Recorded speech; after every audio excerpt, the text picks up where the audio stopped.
अमिताभ शाह जी, रश्मि शाह जी, अहमदाबाद से। राधे राधे। राधे राधे श्री हरिवंश। राधे राधे महाराज जी, आपके चरणों में कोटि कोटि प्रणाम। महाराज जी, हम भारत का बहुत बड़ा एक एनजीओ चलाते हैं। 70 लाख बच्चों के लिए 5,000 सरकारी स्कूलों में बाथरूम, पीने का पानी, स्मार्ट क्लासरूम बनाते हैं। हमारा प्रश्न है कि सेवा करते समय हम क्या भाव रखें इसमें। आपकी श्री जी का आशीर्वाद चाहिए और हम और ज्यादा सेवा कर सकें ऐसा। हमें बहुत प्रिय है। सेवा शब्द हमारा उद्देश्य है। कहीं भी इसका प्रयोग कर सकते हैं सेवा शब्द में। अनंत ब्रह्मांडों में, अनंत जीवों में, सब में मेरा प्रभु है और सबकी सेवा करनी है। इसमें सबसे ज्यादा घातक होता है स्वसुख वांछा, सेवा के नाम पर स्वार्थ की पूर्ति करना। जो सेवा शब्द से हमें प्यार है, ये सेवा स्वामी को अधीन कर लेती है। जैसे भगवान आज तक किसी तपस्वी से ऐसा नहीं बोले होंगे जैसा हनुमान जी महाराज से बोल रहे हैं कि प्रति उपकार करो का तोरा, सन्मुख होई न सकत मन मोरा। बड़ी बात है। भगवान कह रहे हैं अपने प्रिय श्री हनुमान जी से कि जो आप ये सेवा किए, इसके बदले में मैं आपको क्या दूं, मेरे पास कुछ है नहीं। मेरा मन आपके सन्मुख नहीं, मतलब संकुचित हो रहा है। इतना सेवा का बल, तुम संतात उरिन में नाही, कर विचार देखा मन। भगवान कह रहे फिर जब कुछ नहीं मिला आपको उसके बदले में देने, तो मैं ऋणी हूं आपका। भगवान कह रहे जैसे गोपीजनों की सेवा से भगवान श्री कृष्ण कहते हैं मैं आपका ऋणी हूं। ये सेवा इसलिए महान कि स्वामी को अधीन कर लिया। स्वामी कह रहे हैं इसके बदले में मैं क्या दे सकता हूं। पर जहां आप तो भगवत प्रेरणा से अगर विशुद्ध भावना रखते होते तो यहाँ आए ही ना होते। यहाँ नहीं आने को मिलता। मन में ऐसी तर्क वितर्क ना उठ जाती, आप यहाँ प्रवेश नहीं कर सकते। अगर आ गए हैं, चाहे कोई भी हो, तो बहुत कृपा है ठाकुर जी की। धाम आना, संतों का संग करना, संत सभा में वार्ता करना, ये बड़े भाग्य से प्राप्त होता है।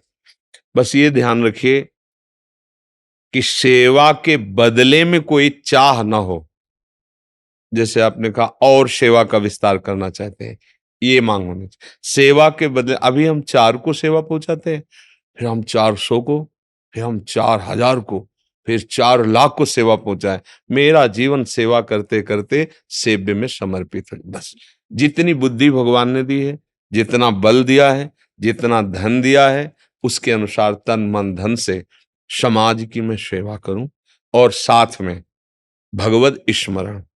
अगर नाम जप नहीं होगा और भगवत भावना नहीं होगी तो निष्कामता नहीं आ पाएगी। भगवत समर्पित कर्म ही हमें ऊंचाई पर पहुंचाता है। तो जो सेवा करते हो नित्य प्रति उसे भगवत समर्पित करो।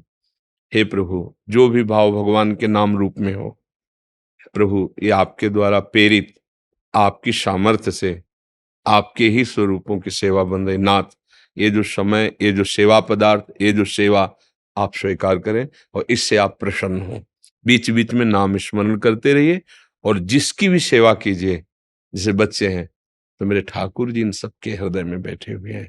भगवत भावना हुई ना, और स्वार्थ बुद्धि बिल्कुल नहीं होनी, तो यही आपको भगवत प्राप्ति करा देगी। प्रायः हम इस विषय को बोलते रहते हैं। आज हमारे समाज में स्वार्थ इतना बढ़ गया है, स्वसुख वांछा जिसे शास्त्रीय भाषा में कहते हैं, इतनी बढ़ गई है कि राक्षसी प्रवृत्ति का वर्धन हो रहा है। जब स्वसुख वांछा बढ़ जाती है तो राक्षसी प्रवृत्ति जागृत हो जाती है, और जब तत्सुख वांछा, दूसरे को सुख देने की बात बढ़ती है, तो महात्मा हो जाता है, भागवतिक प्रवृत्ति जागृत होती। क्रिया वही है, संपत्ति, शरीर, वस्तु, विचार वही है। उनका दुरुपयोग हुआ, इसका सदुपयोग हुआ।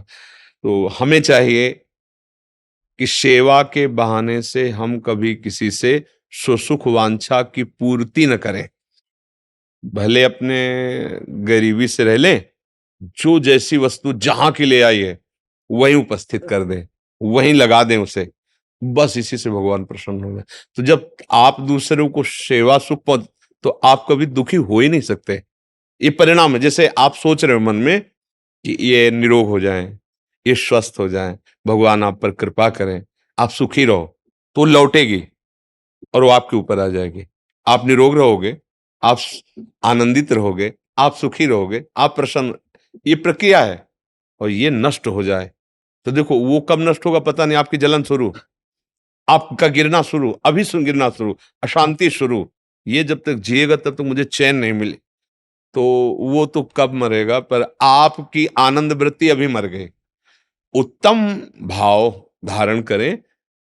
जैसे कोई हमें आप मान लो सेवा कर रहे हो, कोई आपके ऊपर कलंक भी लगा सकता है, बेमतलब की बातें कर सकता है। तो आपको समझना है कि भगवान मेरे सेवा धर्म की परीक्षा ले रहे हैं। तुम कुछ भी कहो, हम प्रभु को साक्षी करके जो सेवा करें, ना हटने वाले हैं और ना डरने वाले हैं। हम तुम्हारे उपहास करने से फिसलने वाले नहीं। तो बस ये सेवा धर्म ही भगवान तक पहुंचा देता है। बहुत बड़ी बात है सेवा। हम चाहते हैं कि हमारे जितने भी भाईजन हैं, जिनको जितना भी विवेक बुद्धि, वो सब हम प्रयोग करके अपने समाज को जितना, अगर हमारी इतनी बुद्धि तो अपने घर को सुव्यवस्थित रखते हैं, अपने मोहल्ले को, अपने गांव को, अपने नगर को, अपने प्रदेश को, अपने देश को, अपने विश्व को। हमारे में जितनी सामर्थ्य है हम उतना प्रकाश करके जो अधर्माचरण है, गंदा आहार, गंदा व्यवहार, हम उसको मिटाने की चेष्टा करते हैं। तो जैसे छोटे छोटे बच्चों की ये सेवा तो है ही, अगर 5 मिनट कभी उनसे बात करने का अवसर मिले तो और बढ़िया।